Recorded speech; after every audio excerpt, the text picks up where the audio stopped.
दोस्तों, भाई बहन, भाईजान, आपा कह लो, और चाहे जो रिश्ता हो, ये जो रिश्ता हैं वो सभी खून के रिश्ते हैं।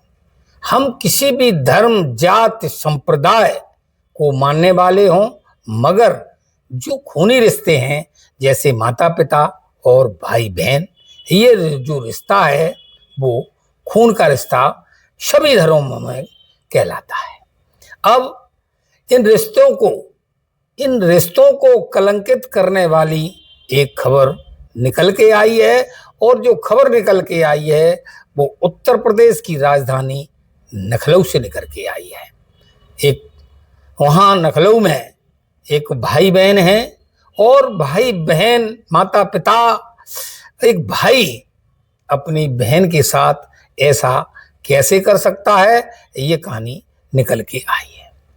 अब हुआ क्या है, अब जो ऐसी जो कहानी है, ऐसी कहानी सुनाने में भी घिन आती है, मगर जब ये कहानी बनी, ये घटना घटी, तमाम अखबार, टेलीविज़न और सोशल मीडिया में जब ये खबर छपी गई है, जब ये बात निकल के घर की बात बाहर आई गई है, तो कहानी मुझे मजबूरी में सुनाना पड़ रहा है, बताना पड़ रहा है।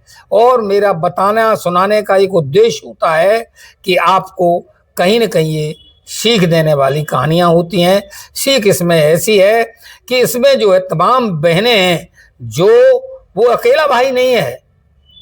जो घटना घटी है वो सिर्फ अकेला भाई नहीं है। मेरी नज़रों में कम से कम 10 ऐसी कहानी हैं जो सेम इसी पैटर्न्स पर, इसी पर आधारित हैं।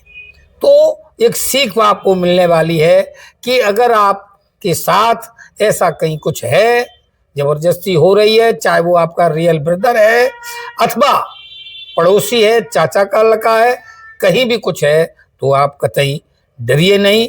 आप अपनी आवाज को बुलंद करिए और इनके खिलाफ उसी वक्त FIR दर्ज कराइए। मगर यहाँ समाज का डर, पिता माता का डर, भाई बहन का डर, गांव का डर, ये डर जो है शरीर के अंदर जो बहनें बैठार लेती हैं, और उस डर की वजह से वो अपनी बात को, अपनी व्यथा को, अपने साथ हो रहे उत्पीड़न को वो मतलब कह नहीं पाती हैं, बता नहीं पाती, संकोच भी करती हैं।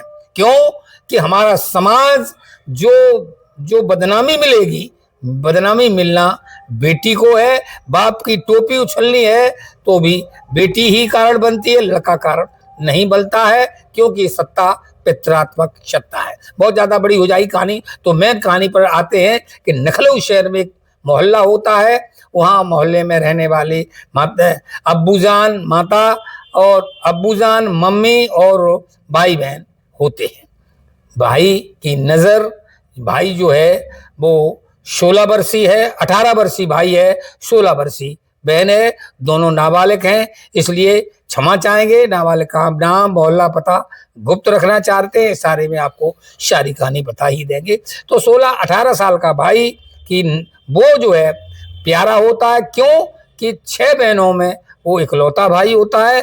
माता पिता उसकी देखभाल भी हो तो बहुत अच्छे से करते हैं, और बड़ा था 6 बहनों में, तो जो है वो लड़के का बहुत माता पिता ख्याल रखते हैं। 6 बहनें भी उसका ख्याल रखती हैं, तो उसकी हर ज़रूरत, हर उस ख्वाहिश, हर ज़रूरत उसकी पूरी की जाती है। अब वो जो लड़का एंड्रॉयड मोबाइल फ़ोन लेता है, और जो भी लड़का नया एंड्रॉयड फ़ोन लेता है, चाहे वो लड़की हो, तमाम तरह की ऐप्स होते हैं उसमें, अच्छे भी होते हैं, बुरे भी होते हैं।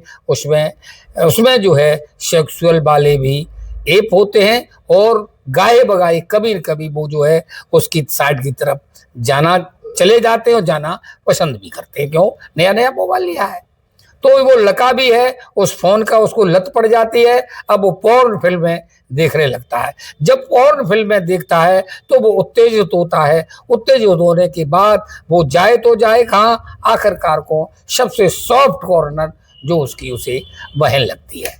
अब वो एक दिन जो है रात में वो अपनी बहन को, 1 अप्रैल 2025 की ये कहानी है, तारीख बता दूं, 1 अप्रैल 2025 को रात का वक्त है, रात का समय है। वो पॉर्न फिल्म देख रहा होता है। पॉर्न फिल्म के बाद देखने के बाद वो उत्तेजित होता है। उत्तेजित होने के बाद वो अपनी बहन को उठाता है, बोलता है चलो कुछ काम है, और ऊपर छत पर ले जाता है। छत पर ले जाने के बाद वो अपनी दिल की बात कहता है। बहन मना करती है, लेकिन वो वहां जाकर के बाद उसकी पिटाई करता है, उसके हाथ पैर बांधता है। हाथ पैर बांधने के बाद वो उसका रेप करता है।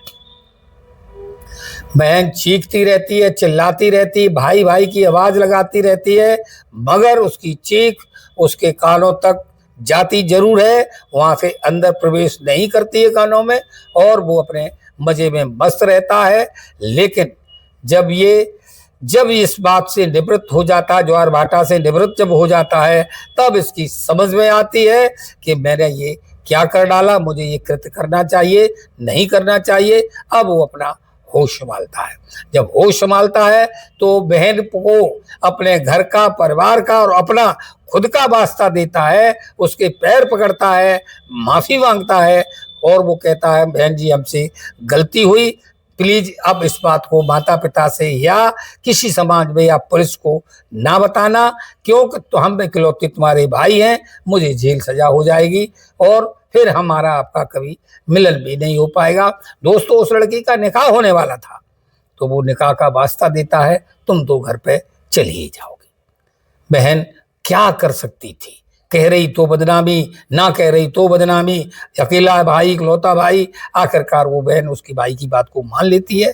मान लेने के बाद 4-6 दिन के बाद वो अपनी माँ को बताती है कि मेरे साथ भाई ने ज्यादती की है, लेकिन उसकी जो माँ है वो भी उस लड़के का ही पक्ष लेती है। कहती बेटी जो हुआ हो जाने दो, जो हुआ उसे भूल जाओ, माफ करो, तुम्हारा निकाह होने वाला है, निकाह के बाद तुम चली जाओगी, नई जिंदगी शुरू करो। माँ भी दोस्तों साथ उसका नहीं देती है, अब्बू से कहने उसकी हिम्मत नहीं पड़ती है। आखिरकार उस लड़की की निकाह की जो तारीख आ जाती है, उस बेटी का निकाह कर दिया जाता है, और वो भी भूल जाती है कि चलो जो हुआ वो मेरा पास्ट था, मैं जाकर के अपनी नए तरह से जिंदगी जीऊंगी।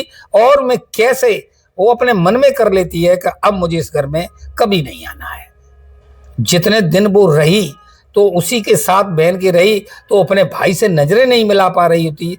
वो जो जिंदगी जी रही थी, वो जिंदगी हम और आप सिर्फ कल्पना नहीं कर सकते हैं, वो ही जान सकती है कि उसने कैसे वो जिना उसके भाई के साथ काटे होंगे।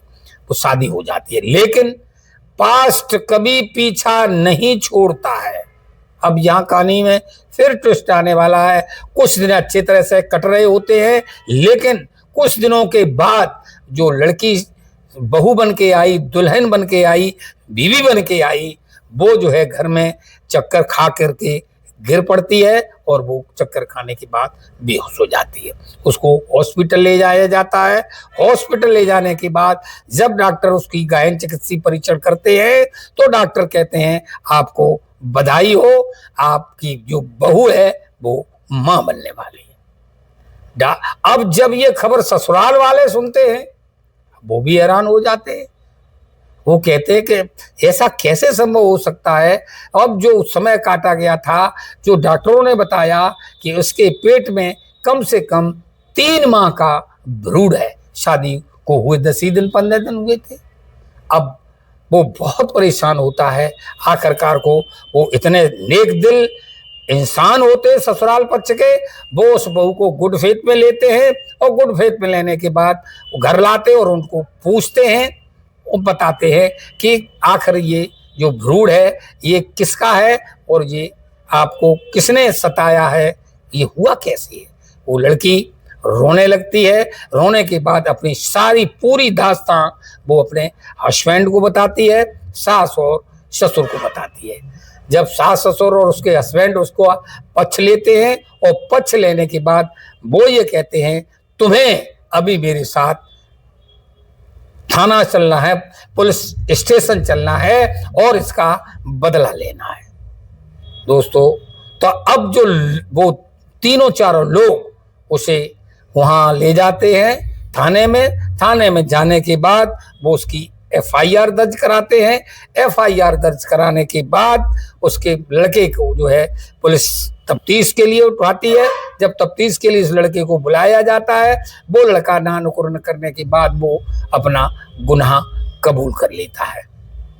दोस्तों, अपनी बहन को यानी जो बच्ची है उसको भला रेप यानी पास्को एक्ट में उस लड़के का जो है चालान किया जाता है, जिसको जेल भेज दिया जाता है। लेकिन चूंकि दोनों नाबालिग हैं, इसलिए जो वकील लोग हैं, जो जानकार लोग हैं, उनका ये कहना है कि इस मैटर में बहुत कुछ ज़्यादा होने वाला नहीं है, क्योंकि नादान है। हमारे देश का कानून ही ऐसा है, 10 साल के लड़के को अगर वो टिकट ना ले तो जेल भेजा जा सकता है, मगर 17-18 साल का लड़का अगर अपराध करता है, अगर वो किसी का रेप करता है, डकैती डालता है, मर्डर करता है, तो उसे जेल नहीं हो सकती है। दोस्तों, ये कहानी सुनाने का मतलब किसी को हैरान, किसी को परेशान, किसी को बदनाम करना नहीं है, मगर कहानी बनी तो कहानी मैंने आपको सुनाई। आपको कहानी कैसी लगी कमेंट में जरूर बताइएगा।